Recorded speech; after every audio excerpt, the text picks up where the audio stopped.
You could have thought it would go much better than that. What's the emotion like right now? What does this win mean to you? I told you guys before, this win was not just for me, but for every flyweight out there that wanted the opportunity to fight for a world title someday. You know, and I put him on the map. I beat, you know, I know he may not accept it from what I'm hearing, but I beat the greatest bantamweight of all time. And I mean, this is a flyweight. This is the guys that are boring. Let's talk about the stoppage. I mean, you're right. TJ was here earlier, and he's frustrated to say the least. He feels like an opportunity was taken from him that he didn't get to finish the fight. And Dana was actually here earlier and said, you know, he didn't want to take anything away from you. He felt like you were aggressive and you were doing very well. But he also said maybe would have liked to see him let it go just a little bit longer. What do you think? You were in there. I think it was a great stoppage. I felt his body go limp. I wouldn't be thrown. You guys have to understand, I went in at 146 pounds when I fought him. Strong, and you could see it. Every blow that he took, he was eating some hammers. And I personally, I thought it was a good stoppage because, man, if he was going to take another 10, 20 hits. You know, when your body goes limp like that, when you cut weight like that, and thinking you're going to go out there and just take my belt from me, that's not the way it works. So I think it was a great stoppage. This is why MMA is sanctioned now because of refs. So if I was to talk to that ref, I was like, hey man, you're okay, man. We're both in there. We saw him go limp a few times. Watch it again, and you'll see it. TJ, you know, you said, hey, let's do it at 135. You know, I'll do it again. Let's do it for your belt. TJ said, I want to do it again at 125, man. I just feel like I didn't get to do it. Would you entertain that idea? I mean, you're fighting for the flyweight division. You're fighting for all flyweights. Would you entertain the idea of doing it again at 125? We would have to. I would have to talk to Dana, talk to Ali, talk to the team. I don't. It's open. It's open. But at the same time, man. I got the gold, the golden rule. The guy with the gold makes the rules. You know, for sure, man. And I think partially what makes TJ good is the fact that he is a sore loser. So am I. But you know what? At least I'm able to accept it and, you know, get better from it. I saw he was hurt since the beginning. I thought it was that kick that really kind of rattled him. You know, and I'm gonna have to rewatch that fight, but I could tell, I saw him going limp. I saw his body changing. I mean, I shoved him down. I even shoved somebody down. They're hurt, guys. If I do this to you, you're just, come on. Last thing for me, Henry. We asked Dana, you know, hey, come on, man, what's the future of the flyweight division? Tell us. And he said, listen, I said we'd see what happened on Saturday. I didn't say we'd have an answer on Saturday, so he wouldn't tell us. I mean, have you talked to him? Do you have any insight? What's going on? Because everybody's just trying to figure out, you know, did this help the division stick around? I think so. I think it did. I think this victory, even though a lot of people would say it was an early stoppage, I mean, I did this, again, not for me, for all those little guys that will never make it to 135 pounds. It's sad, man. It's sad that they let half the roster go. I mean, good guys that I was like, hey, I got my eyes on these guys. Now I'll never see them again. You know, and I'm able to kind of carry everybody forward. It's like, hey, dude, don't underestimate. Don't underestimate the little guys. Don't underestimate the flyweights. I mean, Demetrius Johnson has reigned for a long time. I mean, he showed a display of art, of poetry and motion. And now I'm going in there taking out the bantamweight champ. I mean, what's not exciting about it? Henry, you spent all week over here. You spent all week discussing how you were doing this for flyweights. Yet after the fight, you asked for TJ at 135. Why call him out at that weight? Why not call him out back at 125 again, or another flyweight contender? Because I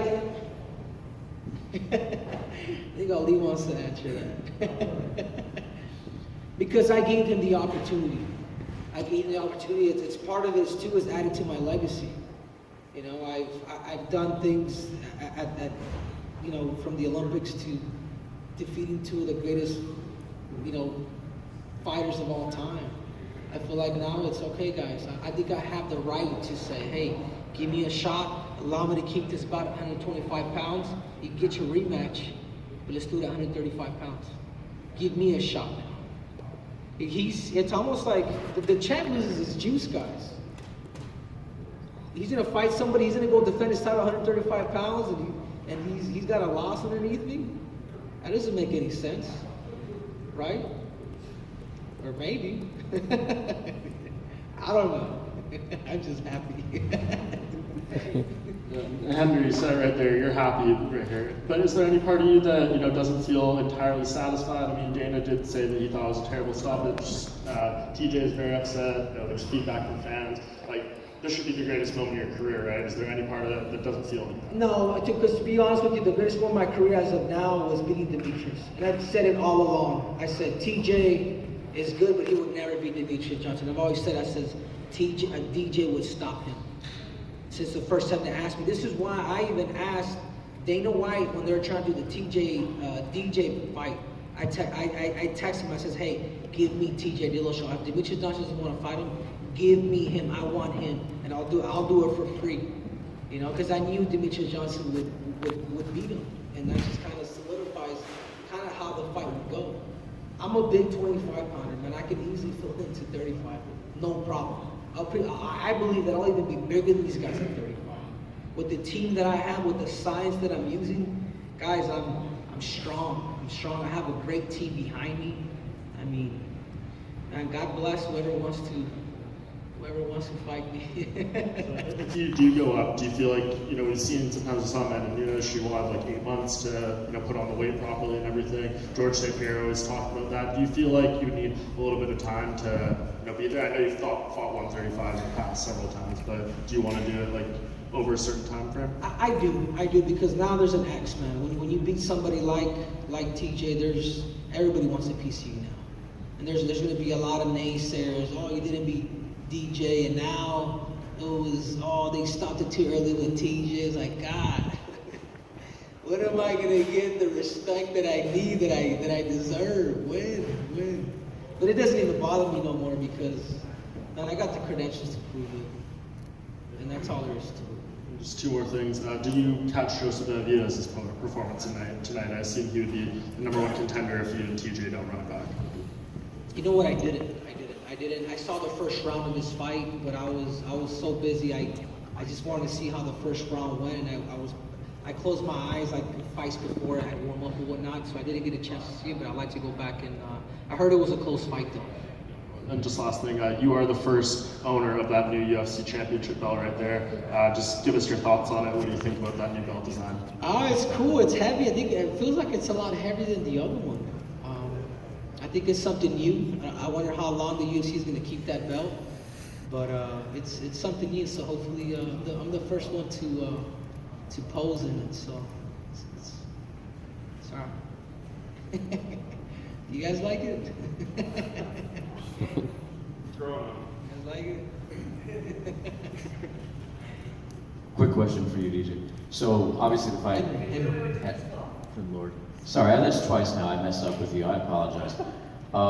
You got only a few seconds of working with him. It seemed like you were faster than TJ. Is that a correct assessment? Yes.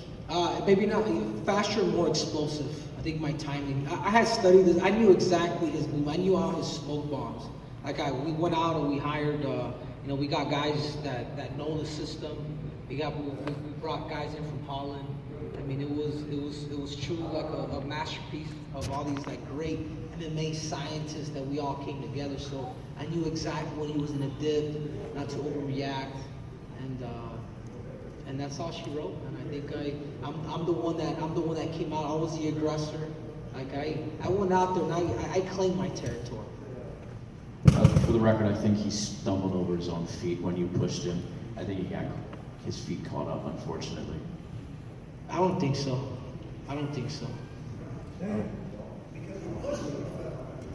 If you ever fought before? No, personally. Thank goodness. Yeah, it's different, especially because he's a wrestler. There's different reactions. Somebody pushes me, man, I'm going to my back, I'm kicking you. He was out, guys. I mean, I don't know what else to tell you guys. I mean, I hope you guys accept his win. The record books show. I'm just stealing everything. I'm just stealing everything. I'm a thief. Henry, congratulations on first successful title defense. The plan tonight was to save the flyweight division. Moving forward, is the plan to become a double champ as well, or to keep the flyweight? I can't even answer that because I don't even know what the UFC or Dana White's even thinking. I'm starting to sound like like I'm pregnant. You got the gold. I do, but at the same time, man, it's a monopoly. We got to sit down and talk to the team, man, and see what. I have to literally sit down and across from Dana White and sincerely talk to him, like, hey, man, what's going on? Because I'm not going to be part of a division if they're just going to get rid of everybody. It's like, who the hell am I going to fight? Henry, to your left. Henry? Yeah. To your left. There we are. Hi. Okay. Heading into this fight, TJ I was looking at the blonde. Fair enough. Heading into this fight, TJ was ranked 5th pound for pound, you 11th. After today's result, where do you think you belong pound for pound? I honestly, I really don't care. And I've always been, actually, I kind of don't. It's like, I'm still behind Stipe and Conor. These guys don't even have belts. Again, that goes back to respect. That goes back to, dude, I'm one of the greatest combat athletes of all time. Ain't nobody, Daniel, and I know they get sick of hearing it. Ain't nobody done what I've done. In my opinion, I'm the true champ. But it really doesn't, the pound for pound, man, these are just all predictions. Unless I'm in Daniel Cormier's position, then I'll be happy. But as of now, man, I'm still striving to take his spot. And then, just from looking at tape, I wonder how you feel. But going back, this was a great result for you, and there's been other ones, the Hayes fight and the Pettis fight. But it looked to me like, going back in your career, the Hayes fight was where everything began to turn a little bit. Do you feel like that was a turning point? Like, this level of fighting ability you've hit, what was the moment where you really ascended to that? I think it was, and I said it before. It was facing my problems. I was stuck at home. I wasn't at the right camp. I didn't have the right people in my life. I went out and traveled the world. Went out to Brazil. Went out to Holland. Went out to Asia. Started kind of expanding my mind. And I think a lot of it was through defeat. Losing has only motivated me. Losing has only kind of made me, has put that chip on my shoulder. And that's kind of what's made me dangerous. And that's really what makes me special. Is the fact that I'm able to overcome adversity and I'm able to become better because of it. Henry, with an Olympic gold medal, you've left your legacy on the wrestling world. You're starting to do that here in the UFC. How important is it to, or what kind of motivation does it give you to be and to continue proving that you're the best combat athlete ever? You say that again? It's the love of competition. It's the love of competing. It's the love of pushing my mind, body, and soul to levels of extremes that I've never felt before. It's challenging myself. It's putting myself in these deep waters when I'm training. It's the discipline. It's all these things that a lot of you guys probably don't see. It wasn't just the right hand that knocked this guy out. There was a whole process to this. There is a whole method to this.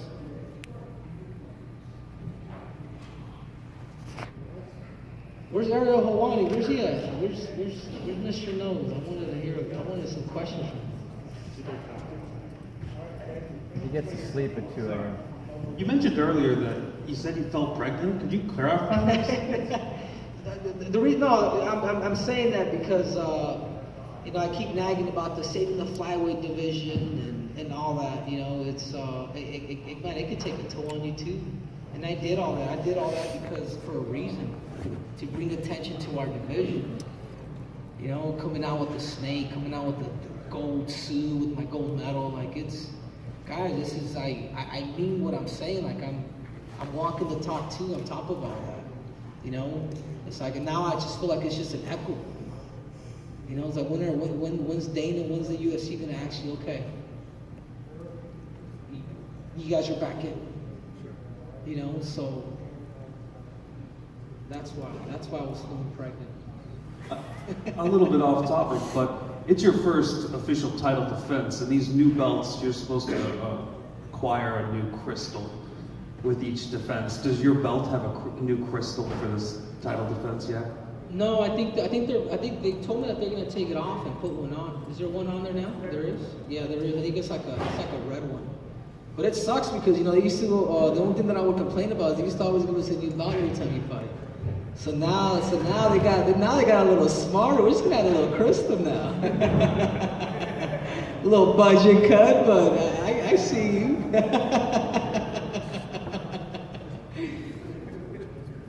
I know we're playing a lot of what ifs, but if you go to 135 and you were to defeat TJ again, would that be a move you'd want to stay at 135? I know you've struggled with 125 in the past, but that seemed to be a long time ago. Is that even a concern? Are you thinking about an eventual move to 135, or is this all just in the air still? If I was to be honest with you, I am eventually. I'm big, guys. Like it's not easy. It's not easy to get in the weight room. You guys saw how shredded I am. I was probably the last one to weigh in too at the weigh. It's not. I was still sweating by the time I got on the scale.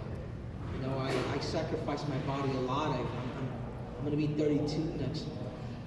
I've been making this weight since I was in high school. Eventually I do want to go up, but I want to go up with the purpose of fighting for another one of these, to make an imprint in my legacy that people are going to remember forever. Hey, this guy did something that nobody's ever done. You can win 50 belts, you can win whatever, but man, what I've done in sports is iconic. It's iconic because of that. That would be one of the reasons. Thanks, Henry. Congratulations. Thank you. Can we get some poses and pictures, though? Wasn't unfair.